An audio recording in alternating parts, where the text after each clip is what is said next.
दोस्तों नमस्कार, मैं राजीव तिवारी हाजिर हूँ एक नई जानकारी के साथ, नई वीडियो के साथ। बिटकॉइन, हाँ जी बिटकॉइन। हमारे देश में कई साल से क्रिप्टो करेंसी की चर्चा चल रही है। हालांकि अगर क्रिप्टो करेंसी की बात करें तो सबसे पहले बिटकॉइन का नाम सामने आता है। जिस तरह हर देश की अपनी एक करेंसी होती है, उसी तरह आज इस वर्चुअल करेंसी की चर्चा है। ये ऑनलाइन चलने वाली करेंसी है, न तो इसको देखा जा सकता है न इसको महसूस किया जा सकता है, केवल इससे ट्रांजैक्शन किया जाता है। आज से 7-8 साल पहले जब बिटकॉइन की कीमत लगभग 50,000 से 3 लाख तक पहुंची, तो बहुत सारी कंपनियां बिटकॉइन माइनिंग के नाम पे, बिटकॉइन ट्रेडिंग के नाम पे, क्रिप्टो करेंसी की ट्रेडिंग के नाम पे मार्केट में आ गई। कई कंपनियों ने अपने अपने कॉइन बना के बेचना शुरू कर दिए और लोगों को भारी लालच दिखाया गया, भारी पैसा इकट्ठा किया गया, लोग बिटकॉइन के पीछे भागने लगे। फिर अचानक बिटकॉइन 3 लाख से 1 लाख पे आ गया और कई कंपनियों की वेबसाइट रातों रात बंद हो गई। सैकड़ों कंपनी रातों रात भाग गई। सरकार ने भी इसके लेन देन पर बैन लगा दिया। लेकिन बहुत सारी देश की कंपनियां, देश विदेश की बहुत सारी कंपनियां क्रिप्टो करेंसी के माध्यम से अपना लेन देन कर रही हैं। बाद में सुप्रीम कोर्ट ने आदेश दिया कि क्रिप्टो करेंसी से बैन हटा लिया जाए और इसके ऊपर इसकी जांच के लिए, इसके ट्रांजैक्शन की जांच के लिए केवाईसी जैसी अनिवार्यता लागू की जाए। तो 7-8 साल के अंदर काफ़ी उतार चढ़ाव आए। अभी कुछ दिन पहले बिटकॉइन लगभग 50 लाख तक पहुंचा। अब जैसा कि आपको पता है, ये एक वर्चुअल करेंसी है, यानी कि दिखाई नहीं देती। इसकी खरीद फरोख्त, लेन देन, ट्रांजैक्शन सब ऑनलाइन होते हैं।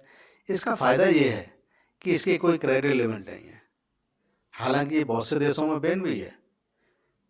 कई अर्थशास्त्री ये कहते हैं कि ये एक पोंजी स्कीम है।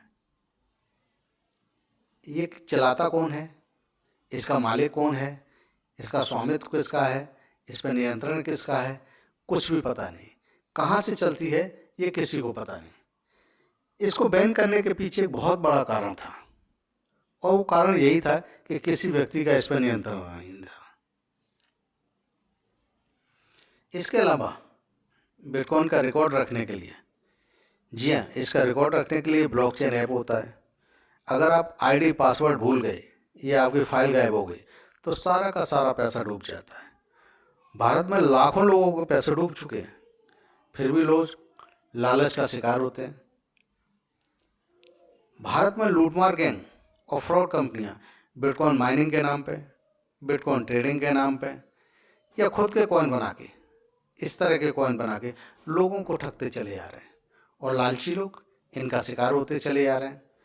दरअसल ये सभी कंपनियां वेबसाइट पर चलती हैं। इनका कोई वास्तविक आधार नहीं होता, कोई प्रॉपर्टी नहीं होती, इसलिए पैसा इकट्ठा होते ही ये सब लोग अपना अपना वेबसाइट बंद करके भाग जाते हैं।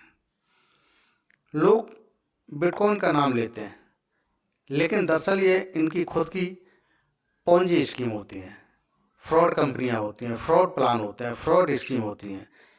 ये बिटकॉइन के नाम पे पैसा इकट्ठा करते हैं। दलील ये दी जाती है कि दुनिया भर में बड़ी बड़ी कंपनियां अपना ट्रांजैक्शन बिटकॉइन से कर रही हैं, क्रिप्टो करेंसी से कर रही हैं, फ्यूचर इन्हीं का है और लोग इसका शिकार हो जाते हैं। भारत सरकार ने इसके लिए केवाईसी अनिवार्य कर दी है। काफ़ी सर्वेक्षण के बाद एक निष्कर्ष निकल के आया है कि बिटकॉइन माइनिंग के नाम पे, बिटकॉइन ट्रेडिंग के नाम पे या अपने कॉइन बना के बेचने वाली कंपनियों से हमेशा बच के रहे। ये आपकी मेहनत की सारी कमाई लूट के चली जाएंगी। और ध्यान रहे कि बिटकॉइन की दौड़ में आपको भागना है या बिटकॉइन से आपको भागना है, ये पूरी तरह आपके रिस्क पर निर्भर करता है। Thanks, best of luck.